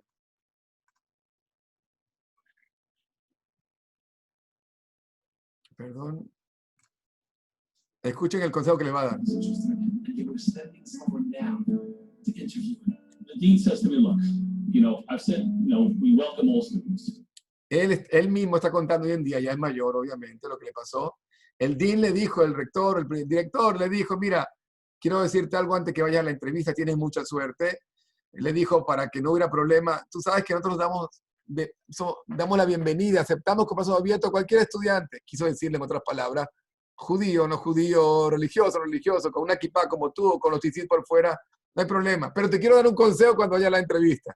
Miren el consejo que le dio. No one has given you a hard time with your yarmulke. You pronounced it correct. Dijo, nadie aquí en la universidad te dio ningún problema por tener una kippah todo el tiempo. Nadie se quejó, pero...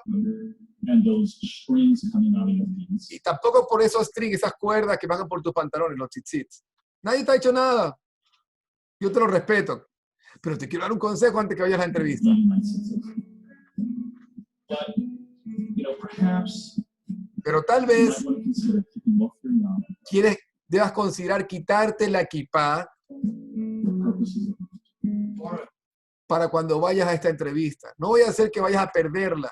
Si el que te entrevista a lo mejor no le gusta la cosa. who was the only student that proudly wore a yarmulke, couldn't imagine taking it off. Dice que Baruch se sintió un poquito mal, bastante mal. Era el único estudiante en la universidad que durante toda su carrera tenía su kippah puesta y su tzitzit, a pesar de que seguramente no era el único judío.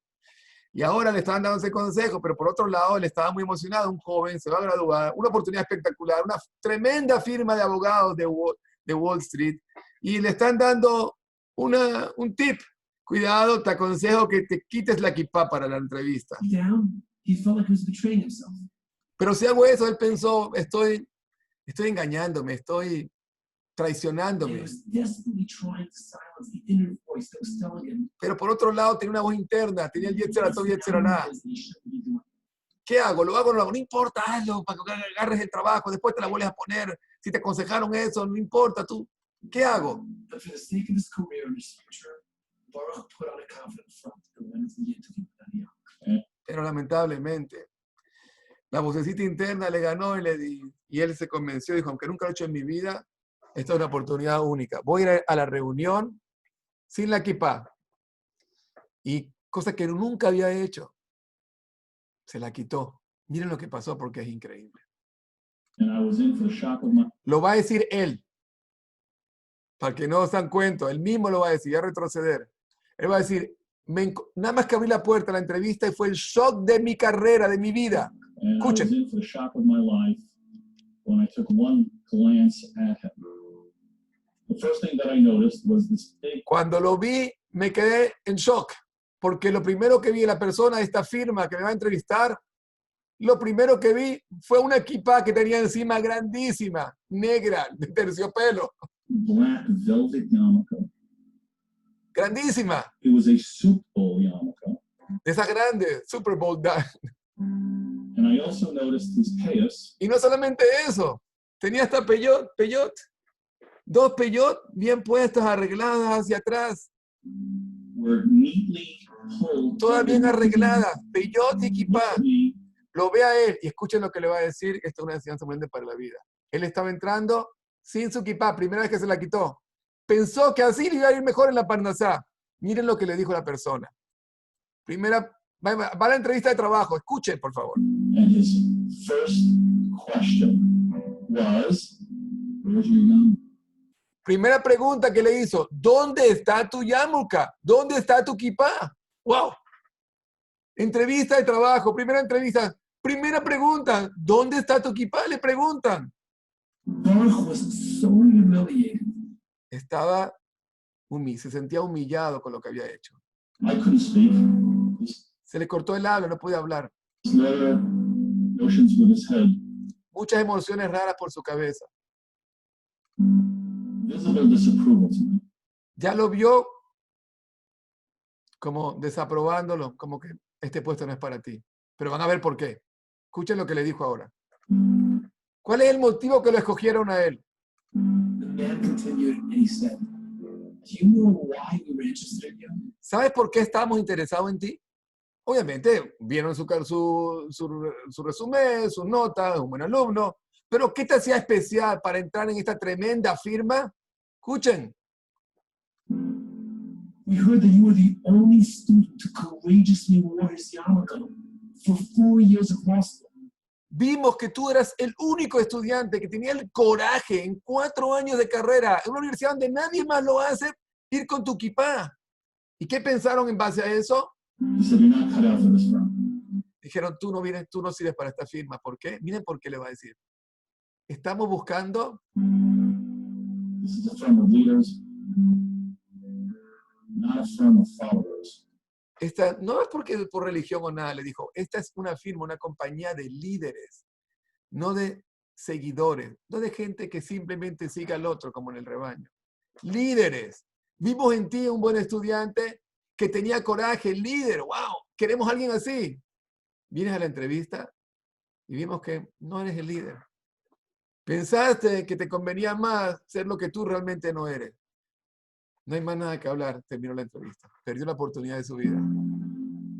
You're a sellout. Our interview is over. Nuestra entrevista ha terminado, no hay más nada que hablar. Baruch didn't get the job. Perdió el trabajo. No perdió, nunca lo tuvo. But he says that it's this interview Pero dijo que esta entrevista that changed his life and cambió changed su his vida para siempre y su carrera. This experience has Aprendí una lección muy dura. a lot of my thought processes. Pero Baruch Hashem And it's- hizo cambiar su forma de pensar para el resto de su vida. No matter how challenging the situation is, Baruch will never again compromise his high standards. Baruch Nedo volverá a comprometer sus estándares altos. Hay un Hashem que dirige el mundo. Increíble, ¿no? Difícil de creer, pero vieron del actor principal, Baruch Hashem. Entonces, quiere decir esto, dice, hay alguien que dirige el mundo y hay alguien que creó caminos en el mundo. Esos caminos son agradables. Darkea, Darkei Noam, mejor le tibotea Shalom. Si sabemos que Baruch Hashem hay un Hashem, sabemos que Hashem escribió en su libro un manual de instrucciones y nos explicó qué es lo correcto para hacer, la vida es mucho más sencilla. Es simplemente seguir las instrucciones. Si tienen preguntas, con todo gusto, ahora pueden quitarse el mute y hacerlas, o pueden hacerlas por el chat.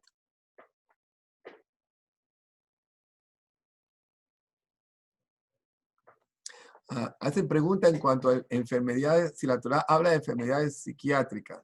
Entonces, la Torá no es un manual de vida, perdón, la Torá no es un manual de medicina o un manual de física o es un manual. Sin embargo, la Torá, como es un manual de vida, entonces en numerosas oportunidades se ve la necesidad de tocar temas que son concernientes a determinada ciencia o no. Por supuesto que en la Torá hay situaciones en las cuales se habla, por ejemplo, de problemas que tienen que ver con la psicología. Seguro que sí, seguro. ¿Están todos descritos ahí? No creo. Para empezar, hoy en día se han inventado muchos que son inexistentes. Pero sí, en la Torá hay casos de, más que Tani, recuerdo un caso, en muchos casos, de gente que llegó a tener problemas en su cabeza por determinadas circunstancias. Sí. Hay en el website que siempre recomiendo, el Dr. Isaac Betesh, tovnetmedia.com, que todos deberían registrarse, es impresionante la cantidad de información que hay ahí. Puedes encontrar, por ejemplo, un cassette, si mal no recuerdo, uno de los primeros que escuché, se llama La Psicología en el Talmud, dedicado a la psicología en el Talmud. Entonces, Odette, te recomiendo, regístrate y escucha la psicología en el Talmud. ¿Sí? ¿Alguna otra pregunta? Entonces, no se preocupen tanto por la Parnasá no depende de la Universidad de Harvard, ni de tu título. Ningún jefe real,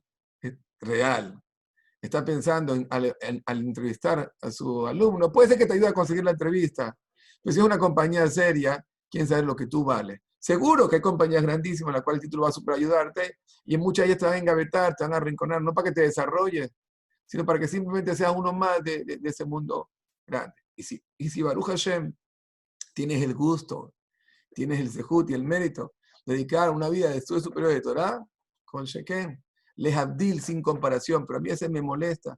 Hay gente que, por ejemplo, critica, ¿cómo puede ser que esta persona quiera dedicar su vida a estudiar en el Colel y a dar clases de Torah toda su vida? Esto no puede ser, qué vergüenza, qué parásito. ¿Cómo se atreven a decir eso? Son las mismas personas que si un yehudí se dedica a estudiar la cultura griega y a dar clases universitarias de cultura griega y tiene un tremendo sueldo y tiene un año de vacaciones cada 7 años por escribir sobre la cultura griega que ni me da ni me quita, sin entrar en detalle, ahí no le causa problema. Pero estudiar lo que Hashem dijo, que lamentablemente 7.000 millones apenas hay gente que sepan y que son necesarias para vivir. ¿Para qué? Para ser líderes realmente de una comunidad, pero líder de una comunidad con conocimiento de causa, con conocimiento de por qué Hashem creó el mundo. Es difícil ser líder de una comunidad si ni siquiera sabes para qué la vida existe ni quién la creó. Hace falta líder, hace falta muchísimo, hace falta rabanim, hace falta muchísimo. Hace falta rabanim en los colegios. Si tienes ese zehut, qué afortunado eres. Si no lo tienes, o si no puedes, o si llegaste tarde, como algunos de nosotros llegamos tarde al juego, y no puedes pasar, o no tienes la paciencia de presentarte a un colegio, no hay problema, no es pecado trabajar. Pero eso no significa, primero tienes que ir a tu rab, un rab de verdad, no escucharme simplemente, yo no soy un rab que tenga conocimiento de base, que te conozca y que pueda recomendarte qué hacer. Pero siempre y cuando, por supuesto, tengan cuidado donde mandan a sus hijos, con una edad temprana, seguro que un lugar de Torah. Que por lo menos la formación básica, fundamental, que tengan en su vida sea de acuerdo a una cosmovisión del mundo real, no engañosa. No piensen que van a... No te preocupes, yo me voy a encargar. No lo vas a hacer.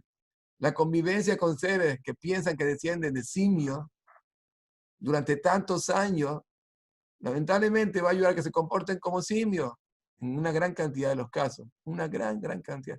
Como se ve en el día a día. Pero déjenme ver, ahorita cayeron muchas preguntas, déjenme un segundito. La pregunta de Ariel de que se requiere Derech Eretz para Torah.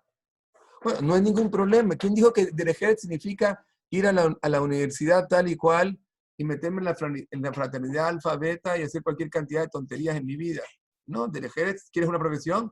Excelente. La profesión puede ser, para empezar, el que estudia Torah es una profesión. Un rab no es una profesión. Un rab no actúa como psicólogo en la familia, entre muchísimas otras cosas, como dirigente comunitario. O un rebi que estudia, que enseña a tus hijos, que está en el mundo, que hizo una carrera de Torah, que estudia Torah, o Gemará, o Mishnah, o Alajá. Eso no se llama una profesión, pero si enseña qué hicieron los griegos o los romanos en historia universal, entonces sí es una profesión. ¿Cuál es la diferencia? O enseña historia de los nazis, de las guerras mundiales. Pero incluso que no fuera ese el caso, no importa. Quiere una profesión técnica, no hay ningún problema, pero hazlo de una manera limpia. Y si ese es el caso, si llegar a la conclusión de que en ese caso específico ese niño, o ese muchacho, o esa persona en general requiere, ese es el camino, ok, ese es el camino. Pero hazlo con cuidado. Hay muchas alternativas hoy en día para hacerlo con cuidado, vía online, obviamente con filtros, con todo lo demás. No repitan lo que voy a decir, pero hasta los cursos de Harvard los puedes tomar más barato online. Si es que hay algún curso allá que realmente tiene sustancia y no cursos de temas filosóficos o de liderazgo y cosas. Pero si finanzas, contaduría, ¿por qué no? ¿Por qué no? Si el caso aplica, no hay ningún problema. Si esa persona está hecha para eso, está bien, atender su profesión y por supuesto, después practicará, dar una parnasá que le permitirá seguramente mantener una familia de Torah y seguro que también va a estudiar. Tendrá sus 2 horas en la mañana de estudio, o su hora en la mañana, o sus 2 horas en la noche, porque sabrá que esa carrera es solamente una herramienta para el final de su vida. ¿Sí? El link del doctor lo voy a poner de nuevo otra vez. Es topnetmedia.com. Sí, a ver, ¿qué otra pregunta está viendo por allá? Un segundito.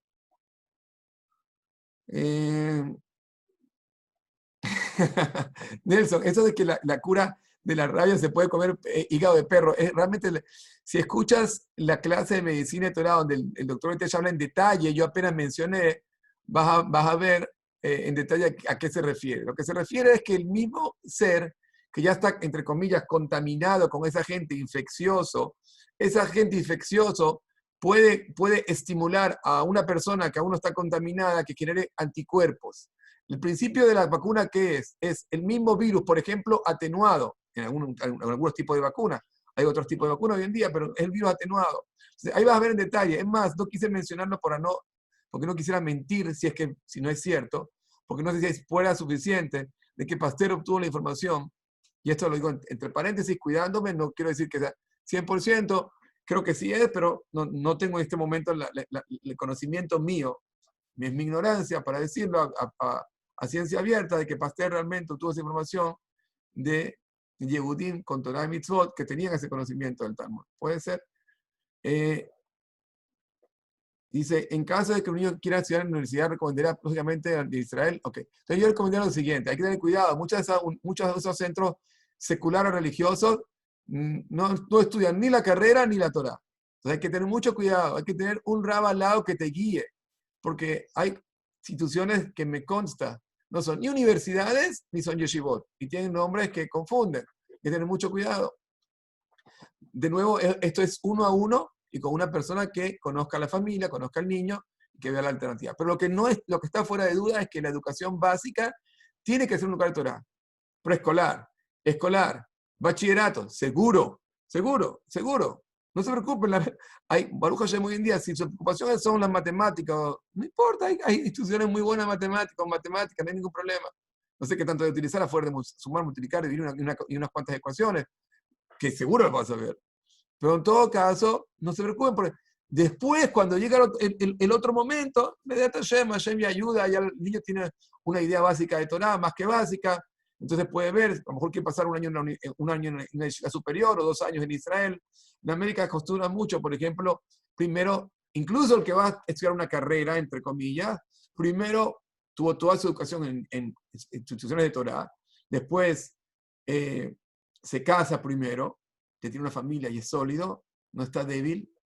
No quiero entrar en detalle qué quiero decir con eso. La Gemara dice, Pat Besaló, tiene su esposa allá, y muchas veces va a Israel y estudia vive un año con su esposa en Israel, es el sueño de todos, para encontrar tranquilidad, se fue un año en Eretz HaKodesh, estudiando Torah, y después, muchos de ellos, entonces, de ahí la persona decide, quiero seguir en mi mundo de Torah, si la esposa está de acuerdo, si el hombre tiene una obligación de mantener la casa y tiene una ketubá que escribió, está obligado, como decía Rabbi Miller mucho enfatizaban esto, si la esposa quiere tener esa vida y él también, ya decidieron así, perfecto. Pero si quiere trabajar, ya está casado, ya está maduro, no está contaminado, entonces hay instituciones especiales en las cuales él podría eventualmente tener una carrera perfecta, sin problema, y una profesión perfecta. Ya vimos antes que ni siquiera sin ir a ningún tipo de universidades que tiene esas posiciones. Pero incluso quisiera hacerlo, hoy en día es tan fácil. Hoy en día es tan fácil evitar. Yo les voy a contar, en mi caso personal, yo sí fui a la universidad, y sí fui a mi posgrado, y sí fui a Harvard, sí fui a Babson. Realmente, hasta ese entonces no tenía ni idea de lo que era realmente la Torah. ¿Por qué? Porque, lamentablemente, a pesar de que fui a un colegio judío, y pensaba que era, y en mi medio no existía otra alternativa, no había ni siquiera yeshivot donde yo vivía, yo pensaba que eso era todo lo que había. No había un punto de referencia. ¿Sí? Fue mucho después en mi vida que me enteré de lo que la Torah realmente es, lo que yo pensaba. Pues les voy a decir algo, lo que yo estudié en mi carrera mi carrera de ingeniería de computación, yo recuerdo que la carrera duraba 5 años. Yo Baruch Hashem lo pude hacer en 4 años y un trimestre, y realmente con materia de posgrado. Pues la realidad es que todo lo que aprendí en computación lo pude haber hecho tal vez en 1 año. He hecho ese experimento mental, quitando todas las otras cosas que me enseñaron que no sirven para nada. Hoy en día la gente va a la universidad y hay materias que son electivas de ajedrez, de los fenicios, de un montón de tonterías, perdón que les diga de esta manera. Quieres tener cultura general, me parece muy bien, pero primero tener cultura general de tu pueblo, entérate qué pueblo eres tú, sabes quién eres, en quién fueron tus abuelos, sabes tus padres, sabes que el Talmud, la Gemara, la Mishnah, y después preocúpate por los fenicios, en todo caso. Entonces, 5 años y aparte un ambiente que casi siempre está contaminado. Más hoy en día, en la época nuestra todavía era un poquito más moral, pero hoy en día ya vieron lo que ocurre. Una persona que manda, no quiero tener un video que decidí no mostrarlo porque utiliza palabras fuertes, de alguien, ojo, en un nivel político muy alto, estoy hablando de Donald Trump, muy alto, joven, que tiene una fuerza impresionante, que dice, yo no sé si hice mal no ponerlo, no Yehudí, líder de la juventud americana hoy en día, yo jamás, dice él, no yo, mandaría a mis hijos a la universidad. Y él dice, sobran puestos y sobran profesiones y son formas de estudiar, pero hay que tener mucho cuidado, mucho cuidado. De todas maneras, de nuevo, es persona a persona.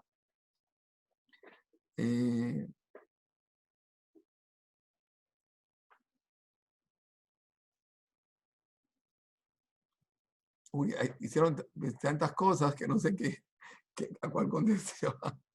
Ya va. Sí, entendí al principio. Ok. Bien, ok. Bueno, hay otras preguntas, pero aquí alguien dice que tal cual le pasó a su hijo, Baruch Hashem. ¿Sí? A mucha gente le pasa tal cual. Bien, bueno, agradezco muchísimamente y perdonen por todas las fallas en el principio de hoy. Trataremos de corregirlas para la próxima clase y ya queda el horario, como hicimos hoy, a las 8:30, hora de Miami, 9:30, hora de Argentina y Uruguay. Muchísimas gracias, Sajá. Nos estamos viendo, todo lo mejor.